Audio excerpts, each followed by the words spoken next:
Fast break time. Fast break with Paul Pierce getting a rebound. Cade Cunningham shooting 40% from three so far this year. Is this sustainable? And if not, where do you see him shooting?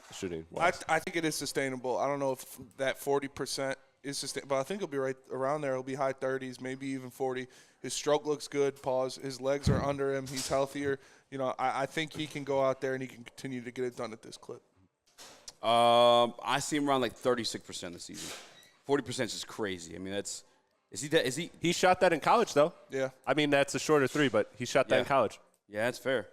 I'm still he's hitting step backs and shit too. Yeah, he's going dirty. He's going dumb. I'm still gonna say like 36, 38%. That's where I see him like landing on the season, which is still really good, by the way. I don't want anyone to think that's a slight at all. See, I had him at 36% to start the season, but you know, like Spencer said, legs are the key to a good stroke, and with Cade with healthy legs, you know, I think he'll get there. I think 40% is sustainable. I'm now expecting 38 at the lowest, but speaking with 3-point percent, let's keep it there for the next fast break. Isaiah Stewart shooting 43%. Hell yes. Now that's so. Stay. This is a big thing. This is obviously the difference between him being like a bench player and being a starting caliber big in this league. Just how important is it that he's hitting these threes at this rate? Shout out to Dabber. He said, "Let's get Broussarded. Let's get Broussarded in here." Uh-oh. Welcome to the Let's get Broussarded. Literally the first day we're on Fox 2. This is the show we have. Yeah, I can't. And the beat keep running.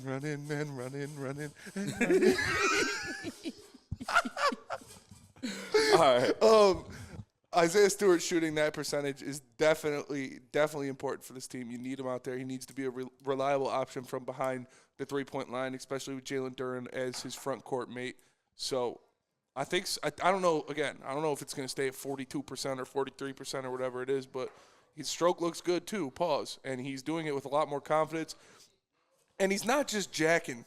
Again, pause. Yeah. He's not just jacking like shots every time. Like he'll hit a pump fake, he'll go into the lane, he'll take the dribble. Yeah. If it's wide open, he's taking the shot and he knocks it down. So I've been impressed with Beef Stew so far this year.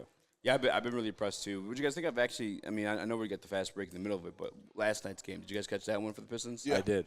What did you think of his performance in that one? Everyone's performance. They lost to the Pelicans. Scientist Mustard said that's the funniest shit I've ever heard.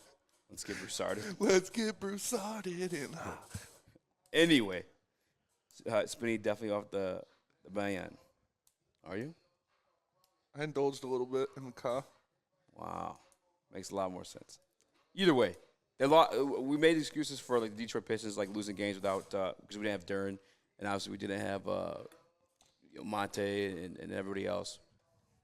But we just got lost by like 20 points without Zion or Brandon Ingram. That was ugly. Way better players. That was ugly. What was your takeaway from that?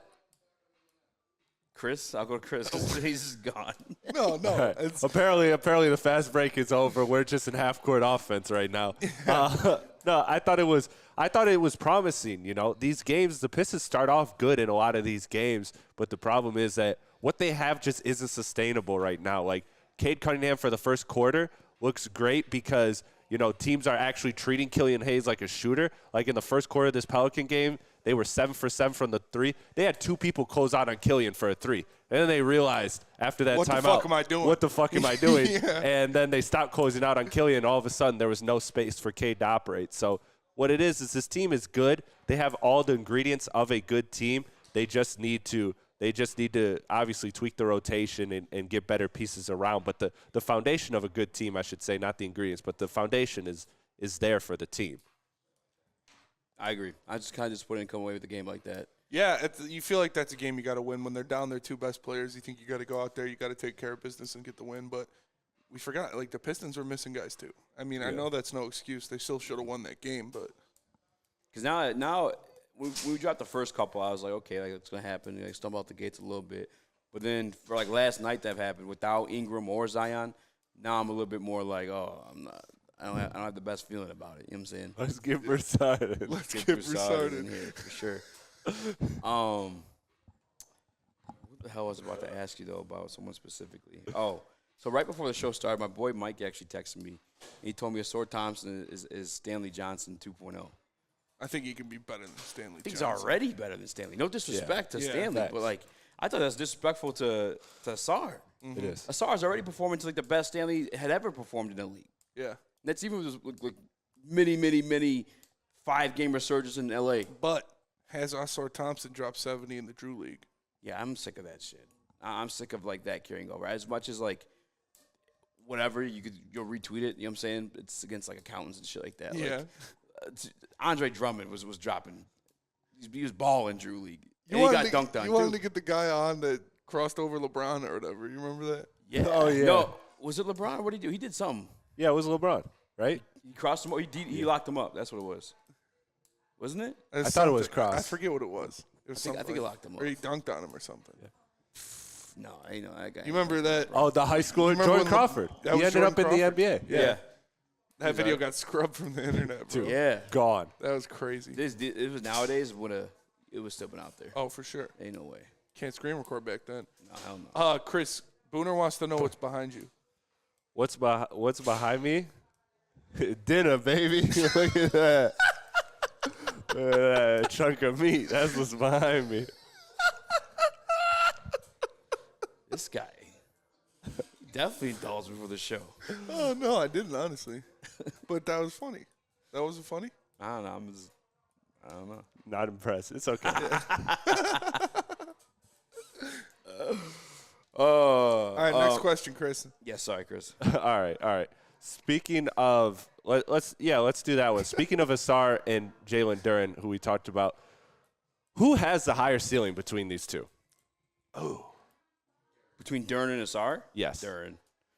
I mean, I think we're already seeing it with Duren. I think Asar will always be – I think it's what everything I've been saying. He's always going to be like that piece that a championship team's going to want, like just the hustle guy, constantly playing defense. But, like, overall ceiling, it's Duren. I don't know that Asar is ever going to develop a consistent enough shot to have If like a he ceiling does, higher though, than Duren's. Yeah. If he does, he'd be a superstar. How old is he, 20? Yeah, he's 20. He's 20, and again, for the record, he shot 40% in the playoffs in the He's overtime. older than Duren? Yeah, he's older than Duren. That's crazy. He airballed twice last night. Yeah, he did. He did. And his whole form, it's kind of like funky looking. Like it's definitely Duren. Like Duren doing what he's doing as young as he is. Yeah. Like he was on pace. I forgot. I saw it on NBA Twitter somewhere. But to begin the season, he was like plus like 5,000 or 50,000 to win like the rebounding champ. And then after like the first 3 games, he was like plus like 350 or something like that. Like he is. It's for me. It's Duren. Dude's a freak. He's a man-child. It's impressive. He's only going to get better as his body continues to grow. Like, he's going to get bigger. He's going to get stronger. He's going to put some weight on. The man's already a monster in the paint. And it's just going to get more and more as he, as he gets older, as he learns the game, as he matures. He's just going to get better. It's insane what he is already at So 19. Duren's your answer too? Yeah. Yeah. I feel like If Asar could shoot 35% from 3, he'd be a superstar. That's what I'm saying. You just have to give respect. That's why I'm actually going to Asar, because I believe like he has more in his toolbox, and I don't want to discredit Duren, but what JJ Redick said, a lot of what Duren is doing is just having tremendous effort, which don't get me wrong, is a skill in and of itself. We saw that with Andre Drummond. Some people just don't want to try. But Jalen Duren, like him giving all that effort is what's making him a menace on the glass. He's rolling to the rim hard. That's what's getting him those easy opportunities. He's shooting almost 80% from the floor, so he's playing great, don't get me wrong. But Asar has that toolbox to where if he puts it together, his ceiling, I mean, you're talking about a guy who is going to be an all-time great if he puts everything together. Like he has that kind of ceiling. When you look at the physical tools that he brings, he's every bit as athletic as Jalen Duren. He's got almost as many blocks as Duren this season. Yeah. Like he's a great. He's averaging like 4 offensive rebounds a game. Like the dude's a freak. Yeah. I think talking about like a skill set superstar, I'm going Duren, but like superstar, like everyone knows him, everyone like loves him. And wings. I can see a sort. Yeah, wings win you rings easy. But I says Duren's still like better all around player. Listen, I'm happy. Don't get me wrong. I'm happy we're having this discussion. Like this is a great thing is a great because discussion. both of those prospects are very promising players.